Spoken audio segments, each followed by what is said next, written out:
see them pushing on their face to face like that. Again, I'm going to strike forced, I'm going to strike hard. Yeah.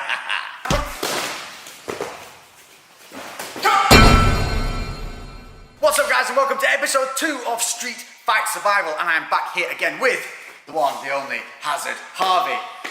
Full and willing to hurt me all over again. Oh yeah, anytime. So it turns out I'm bad guy number 1 for the entirety of the series. Yeah, the whole thing. And what this series is basically a look at taking some real life MMA strategies, fight strategies, and putting them into play to help keep you guys safe on the street. Yes, and we're going to do that as effectively and as safely as we can. In 2 forms. We're going to give them the break and escape, which is where you're going to be able to get out of your situation and move away without having to deal with any actual face-to-face, hand-to-hand conflict. And then there's also going to be the break and batter, my favourite series. Which is where you've got no other choice but to keep yourself safe by either putting someone down or putting someone out of action to the state where you can then escape and keep those and yourself around you safe. Yes, most definitely. So throughout this series, chances are I'm going to be the bad guy, Hazard's going to be the good guy, and he's going to show you what you need to do to create that safe space or to end a dangerous situation and keep you and the people around you safe. So scenario number 1, and we've probably all been there or definitely seen it. You look up and someone's squaring up to you. So starting with the square up, what we're going to have is the usual. I'm going to be stepping up, I'm getting into his space. So I'm the aggressor, I'm the brawny one, I've squared up to start. He doesn't know quite why at this point. Maybe it's because his beard's too goddamn beautiful, so I'm not having any of it. A lot of times you'll see them pushing on their face to face like that, but we're square up, hips to hips, shoulders to shoulders. What's your initial impact here? So, initially I'm going to look to try split my stance. I don't want to keep my feet square like this. I'm going to have to stagger my stance, okay? If my feet are square like this, if there's any sort of impact, no balance. I have no balance. Straight away, I step off that centre and bring one leg back. From here, I'm going to put my left hand on his chest. I'm going to keep this right hand nice and tight like this, okay? I don't want to keep my hand on my side. And rather than instigating some sort of aggression from him, I'm going to look to just hold him in place and step out of range.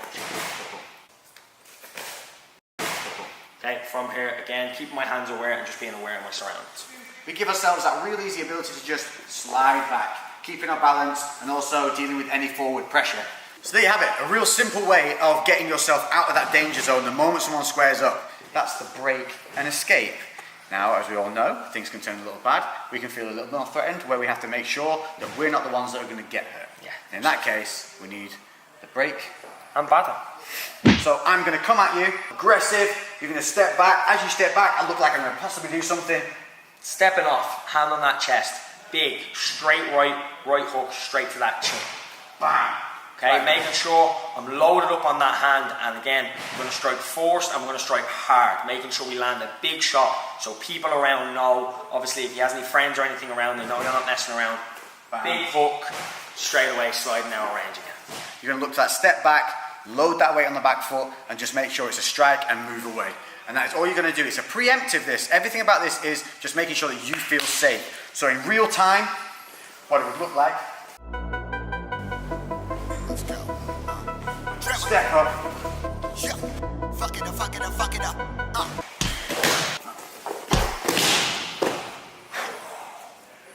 Oh, it works. That works. Okay. So hopefully what's happened is you've been able to escape and break away, but we know often that isn't the case because in streets, often what can happen? Okay. A lot of times you'll see it's a cheeky shot from behind, a friend comes in and hurts you when you're trying to defuse a situation. What's your option? Me, straight away I've got to check my peripherals, see how many people are around me and where they are. Secondly, I'm making sure I can get myself back onto something. So immediately I'm looking back myself up towards a wall. This allows me to obviously see who is coming around me. Yep. It covers my back to make sure no one's coming from behind me, and also allows me to see exits. I'm going to need to see exit options here because obviously I can't hang around. This is our only option. Back up against the wall, hopefully the situation diffuses. Yeah, hopefully you can see an area to get out and then obviously disengage yourself from that situation and stay safe. But obviously now you have your back against the wall, and this one, rather than the break and batter, we're going to do the break and avoid the batter because you've got a couple of guys coming at you and your main goal is to get out of there. So, yeah, we got to make sure we get out of here without taking any damage, okay? So in this scenario here, we've got no options. We've got to try to get to an exit fast, okay? So from here, I'm going to eye up who's in front of me and I'm going to look for the weakest link.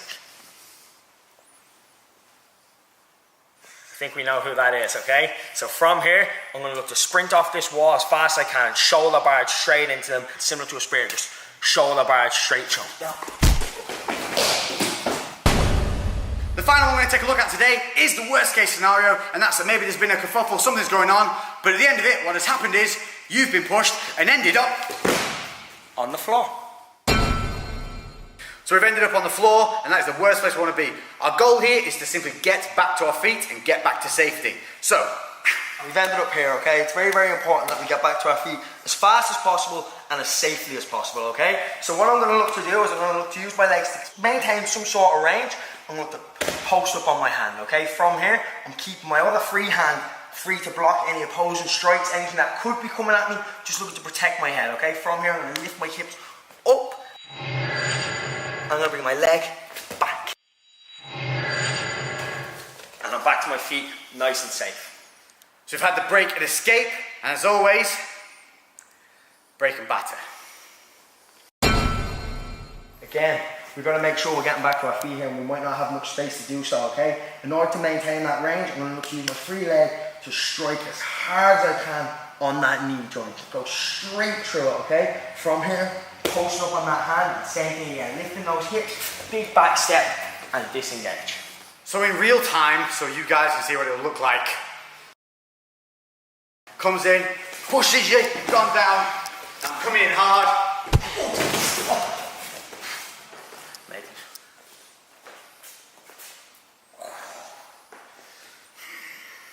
Cheers, Harry. No problem. That was a good one. The hazard doing the job. Anytime. So there you go. I think that's 3 solid ways of dealing with some common situations you see in the street. So hopefully you feel a little more confident in those situations. You at least have an idea now how to keep yourselves safe. We're going to be carrying this on. Every time I'm down in Ireland, we're going to be banging out some of these episodes for you guys. So let us know in the comments section below whether I still have to be the goddamn bad guy the whole time. Go for yes, go for yes. And what else you'd like to see. Make sure to hit that notification bell. Make sure to check out Hazard Harvey on all his social medias. Links will be in the description and on the screen here. Thank you very much again. No An problem. absolute pleasure. Anytime to be good. Anytime. Brilliant. I'm really happy we started this series. We'll see you in the next one. Lately I've been doing shit different, cooking like a chef, I've been all up in the kitchen. Had to make a move, had to make a little distance. Lot of people tripping, they could never see the vision. Fuck that, tell them bounce.